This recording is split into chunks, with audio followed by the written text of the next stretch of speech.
Saudara, tiga terdakwa Riki Rizal Wibowo, Richard Eliezer, dan Kuat Ma'ruf membenarkan keterangan para saksi sidang hari ini. Salah satunya kesaksian petugas kesehatan menjelaskan siapa saja yang melakukan tes PCR usai tiba di rumah Saguling. Kemudian karena sudah selesai, saya tanyakan kepada saudara Riki.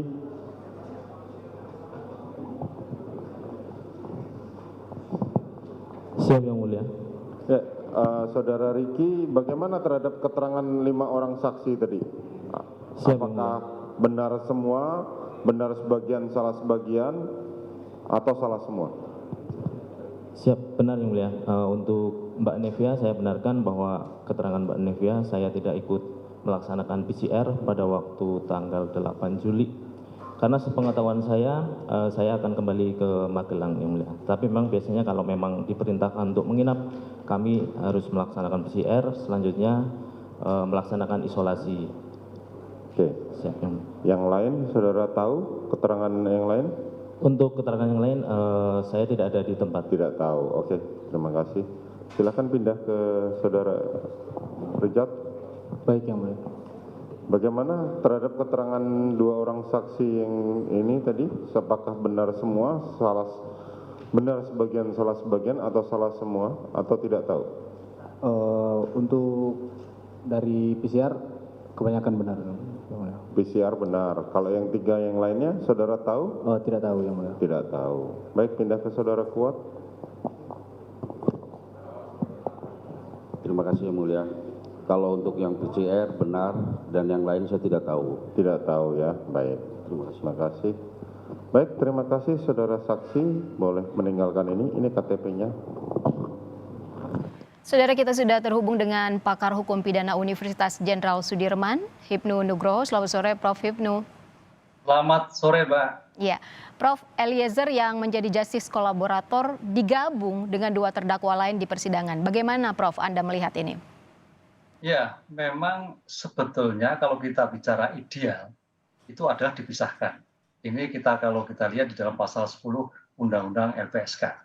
Tapi karena melihat situasi persidangan ini cukup banyak saksi, dan waktu yang diperlukan persidangan ini hanya 90 hari, maka sesuai dengan asas cepat, sederhana, biar ringan, nggak masalah, bisa dijadikan satu.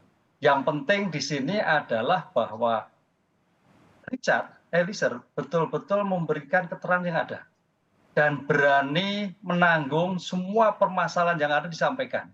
Karena kan beliau ini kan sudah dijamin oleh LPSK. Ini yang jadi masalah. Cuman Mbak Ivo, kali ini bolehlah. Tapi ke depan terkait dengan FS lebih baik tidak, atau Bu PC. Karena ya ada hubungan psikologis yang saya kira mungkin ada atasan bawahan, tapi kali ini kan secara rekan, sehingga dengan keterangan-keterangan yang diberikan oleh Barada E terkait dengan apa isi hatinya, saya kira teman-teman yang lain juga mengatakan iya dan tidak. Kalau memang terjadi dibantah, ya itu resiko.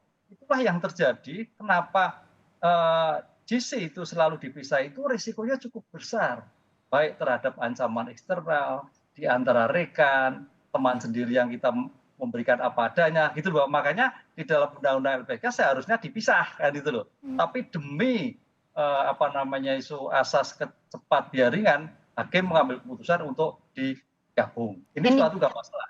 Ini juga kan, Prof, yang dilakukan oleh pihak pengacara Eliezer untuk meminta memisah antara Richard Eliezer dan 2 terdakwa lain. Iya, karena ada suatu terganggu ya kan, memberikan suatu keterangan, di situ ada teman-teman sendiri, dan itu pasti menyinggung perasaan, dan itu pasti ada membawa rasa yang sangat dalam, loh teman saya kok seperti ini, berani menyampaikan apa adanya, dan itu suatu perdebatan Mbak nantinya. Makanya perdebatan antara apa yang sebenarnya dan para terdakwa yang lain pasti akan mengelak. Disitulah ada suatu argumentasi, tapi sepanjang apa yang disampaikan oleh terdakwa yang bukan GC itu tidak didukung alat bukti yang cukup, dan Eliezer membuktikan bukti yang cukup, ya apa boleh buat. Itulah yang diinginkan undang-undang, karena bicara hukum bicara bukti. Ini kan hanya perasaan, sehingga dipisahkan itu seperti itu Mbak Ova. Maksudnya bisa mempengaruhi keterangan di persidangan begitu, Prof? Ya, ada ketakutan, ada rikuh, pekewoh dan sebagainya kan sudah saya kenal semua. Ini kan satu titik semua gitu loh. Itu yang tidak dikehendaki karena tadi kan kita dalam suatu pemeriksaan saksi itu kan hendaknya kan dipisah supaya tidak ada keterangan yang saling mempengaruhi kan gitulah. Ini jadikan satu, tapi satu sebagai GC, satu yang dua bukan tidak. Lah, kondisi ini ada suatu pertarungan batin, suatu pertarungan bukti yang saya kira harus betul-betul profesional karena ini masalah hukum dan masalah sanksi yang mungkin akan diterima oleh masing-masing pihak. Dengan demikian, penasihat hukum, penuntut umum harus betul-betul mengkondisikan dalam arti Baradae untuk bisa tegar menyampaikan apa adanya. Ya, hari ini skenario Sambo kan kembali terpatahkan terkait tes PCR, Prof. Sambo sebelumnya pernah mengaku bahwa tes PCR saat penembakan terjadi. Namun rupanya kesaksian nakes yang dihadirkan di persidangan tadi mengaku tidak ada Sambo saat tes PCR. Apakah ini salah satu bentuk pembuktian di sidang, Prof. Hipnu? Iya, salah satu rekayasa bahwa ternyata beliau tidak PCR pada tanggal 8. Kan itu, Mbak. Jadi kalau kita melihat sidang hari ini ada dua skenario yang bisa terlihat dengan jelas. Satu adalah rekayasa PCR dan dua adalah rekayasa seorang jenazah dimasukkan IGD. Kan itu loh. Nah, untung petugas IGD menolak karena sudah menjadi mayat. Nah, seandainya petugas EGD ini menerima dan kemudian melakukan seperti yang diinginkan dalam tambal petik urusan FS, bisa-bisa menjadikan obstruction of justice. Tapi ya alhamdulillah ditolak sehingga masuk pada kantong mayat kembali. Itu Mbak. Ya, setelah kesaksian nakes soal tes PCR, majelis hakim sempat menanyakan kepada ketiga terdakwa, kepada Eliezer, kepada Kuat Ma'ruf, dan juga Ricky Rizal soal keterangan atau kesaksian nakes yang mengatakan membenarkan kesaksian nakes ini. Bagaimana Prof Anda melihat ini? Ya, kita kembali pada konsep hukum berarti Mbak. Konsep hukum pembuktian itu adalah beyond a reasonable doubt. Berarti suatu keterangan-keterangan yang diberikan itu adalah keterangan-keterangan yang objektif. Keterangan-keterangan yang apa adanya, keterangan-keterangan yang nyata, keterangan-keterangan yang menjadi bisa dipertanggungjawabkan.